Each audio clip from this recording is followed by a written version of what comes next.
ദൈവനാമം മഹത്വപ്പെടട്ടെ.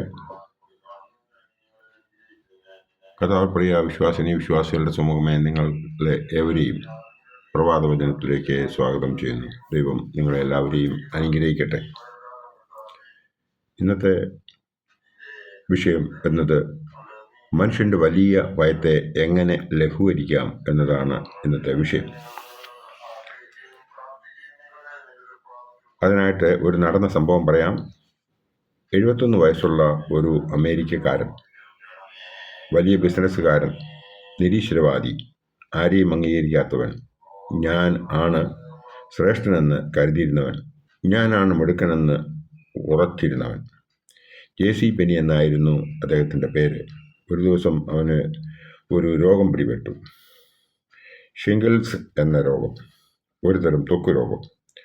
ഹോസ്പിറ്റലിൽ അഡ്മിറ്റായി. വേദന സംഹാരികളായ പല മരുന്നുകളും കഴിച്ചിട്ടും വേദനയും ചൊറിച്ചിലും അവനെ അസഹ്യപ്പെടുത്തിക്കൊണ്ടിരുന്നു. ഡോക്ടേഴ്സ് അവനെ ആശ്വസിപ്പിക്കുവാൻ ശ്രമിച്ചുവെങ്കിലും രോഗം ഭേദമാക്കാൻ സാധിച്ചില്ല. ഡോക്ടേഴ്സ് അദ്ദേഹത്തിൻ്റെ ഭാര്യയെ വിളിച്ചിട്ട് പറഞ്ഞു, നിങ്ങളുടെ ഹസ്ബൻഡ് ഏതാനും ദിവസങ്ങളുടെ ഗസ്റ്റ് ആണ് ഈ ലോകത്തിലെന്ന്. കാരണം അദ്ദേഹത്തിൻ്റെ ത്വക്ക് രോഗം ഉള്ളിലേക്ക് പ്രവേശിച്ചു. ആയതിനാൽ ഇനി ഒന്നും ചെയ്യാനില്ല. ഇത് കേട്ട ഭാര്യ അറ്റാക്ക് വന്ന് കുഴഞ്ഞു വീണ് മരിച്ചു. ഒരു മകൻ മാത്രം അവശേഷിച്ചു. ആകെ നിരാശനായ അദ്ദേഹം തൻ്റെ മകന് ഒരു കത്തെഴുതി. ഞാൻ പ്രഭാതം കാണുമോ എന്ന് എനിക്ക് അറിയില്ല. നിൻ്റെ അമ്മയും നമ്മളെ വിട്ടുപോയി. നീ ജീവിക്കണം.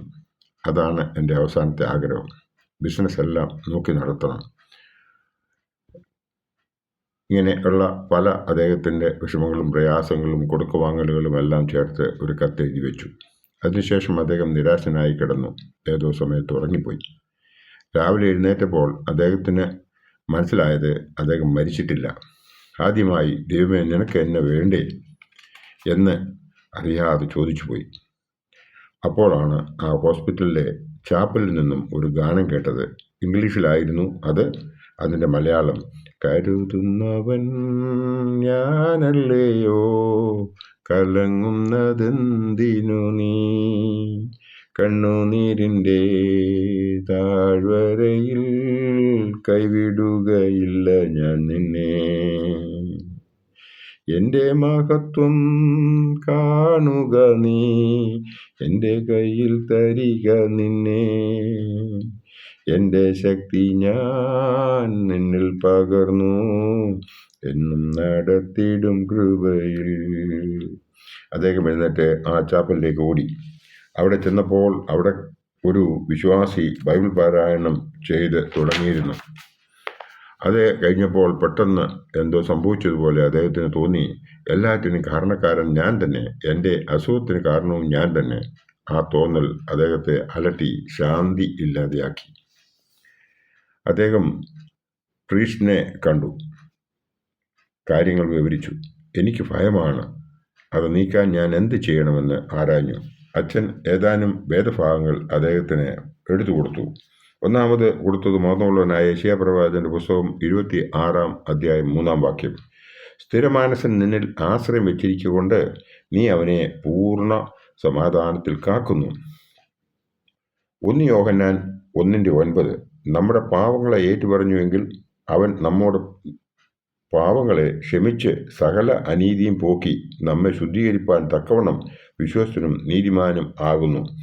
മൂന്നാമത്തത് മത്തായി ശ്ലീഹ എഴുതിയ സുവിശേഷം 11-ാം അധ്യായം 28-29.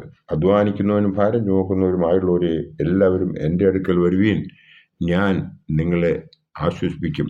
ഞാൻ സൗമ്യതയും താഴ്മയുമുള്ളവനാകയാൽ എൻ്റെ നുകം ഏറ്റുകൊണ്ട് എന്നോട് പഠിപ്പീൻ, എന്നാൽ നിങ്ങളുടെ ആത്മാക്കൾക്ക് ആശ്വാസം കണ്ടെത്തും. അടുത്തത് വെളിപാട് 3:20. ഞാൻ വാതിൽക്കൽ നിന്ന് മുട്ടുന്നു. ആരെങ്കിലും എൻ്റെ ശബ്ദം കേട്ട് വാതിൽ തുറന്നാൽ ഞാൻ അവൻ്റെ അടുക്കൽ ചെന്ന് അവനോടും അവൻ എന്നോടും കൂടെ അത്താഴം കഴിക്കും. അതോടൊപ്പം തന്നെ 21-ാം വാക്യവും വായിച്ചു നോക്കുക. യോഹന്നാൻ ശ്ലീഹായുടെ സുവിശേഷം 14-ാം അധ്യായം 27 പറഞ്ഞു കൊടുത്തു. സമാധാനം ഞാൻ നിനക്ക് തന്നേച്ചു പോകുന്നു, എൻ്റെ സമാധാനം ഞാൻ നിങ്ങൾക്ക് തരുന്നു.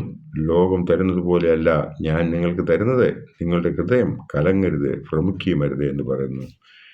യെശയ്യാ പ്രവചനം 12:2 ഇതാ ദൈവം എൻ്റെ രക്ഷ, യഹോവയായ യാഹ് എൻ്റെ ബലവും എൻ്റെ ഗീതവും ആയിരിക്കൊണ്ട് അവൻ എൻ്റെ രക്ഷ ആയിത്തീർന്നിരിക്കൊണ്ടും ഞാൻ ഭയപ്പെടാതെ ആശ്രയിക്കും. ഫിലിപ്പിയർ 4:13 എന്നെ ശക്തനാക്കുന്നവൻ മുഖാന്തരം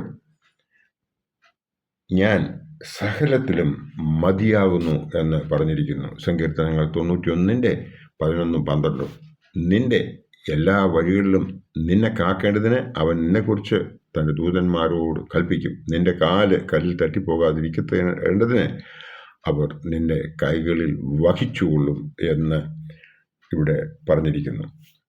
1 യോഹന്നാൻ 4:18 പറയുന്നത് ഇപ്രകാരമാണ്: സ്നേഹത്തിന് ഭയമില്ല, ഭയത്തിന് ദണ്ഡം ഉള്ളതിനാൽ തികഞ്ഞ സ്നേഹം ഭയത്തെ പുറത്താക്കി കളയുന്നു. ഭയപ്പെടുന്നവൻ സ്നേഹത്തിൽ തികഞ്ഞവനല്ല എന്ന് ഇവിടെ പറയുന്നുണ്ട്. 1 കൊരിന്ത്യർ 15:55 അദ്ദേഹത്തെ കാണിച്ചു കൊടുത്തു. ഹേ മരണമേ, നിന്റെ ജയം എവിടെ? ഹേ മരണമേ, നിന്റെ വിഷമുള്ള എവിടെ? മരണഭയം ആണ് നമ്മെ ക്ഷീണിപ്പിച്ചിരിക്കുന്നത്.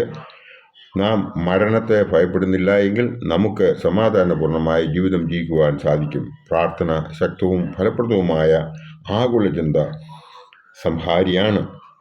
ശിശു സഹജമായ ആത്മാർത്ഥതയോടു കൂടിയ പ്രാർത്ഥന ആര് നടത്തുന്നുവോ അവർ സ്വർഗീയ പിതാവിനോട് അഭിമുഖമായി സംസാരിക്കുകയാണ് ചെയ്യുന്നത് എന്നുള്ളതിന് യാതൊരു സംശയവുമില്ല.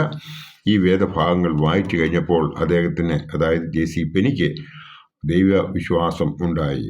അവൻ പൂർണ്ണമായി ദൈവത്തിൽ സമർപ്പിച്ചു. അവൻ ആ ചാപ്പലിൽ തന്നെ അധിക സമയം ചെലവഴിച്ചു. ഡോക്ടർ റൗൺസിന് വന്നപ്പോഴാണ് അദ്ദേഹം തിരികെ തൻ്റെ ബെഡിലെത്തിയത്. അവൻ്റെ ഭയം മാറി. അവൻ ദൈവത്തിൽ വിശ്വസിച്ചു. അവൻ്റെ ശരീരം മെഡിസിനോട് പ്രതികരിച്ച് തുടങ്ങി. ഏതാനും ദിവസങ്ങൾ കൊണ്ട് അവൻ പൂർണ്ണമായും സുഖപ്പെട്ട് ആശുപത്രി വിട്ടു. ആ അവിശ്വാസിയായിരുന്ന, നിരീശ്വരവാദിയായിരുന്ന, ആരെയും അംഗീകരിക്കാത്തവൻ പിന്നീട് 25 വർഷങ്ങൾ കൂടി ജീവിച്ചിരുന്നു. കൊച്ചുമക്കളെയും കണ്ട് എന്നാണ് ഡോക്ടർ SI മാക്മില്ലൻ തൻ്റെ പുസ്തകത്തിൽ രേഖപ്പെടുത്തിയിരിക്കുന്നത്. അദ്ദേഹം എഴുതിയ പുസ്തകത്തിൻ്റെ പേര് രോഗങ്ങളിൽ നിന്ന് വിടുതൽ എന്ന ഒരു പുസ്തകമാണ് അദ്ദേഹം എഴുതിയത്. JC പെനിയുടെ ഭാര്യ ഭയത്താലാണ് മരിച്ചത്.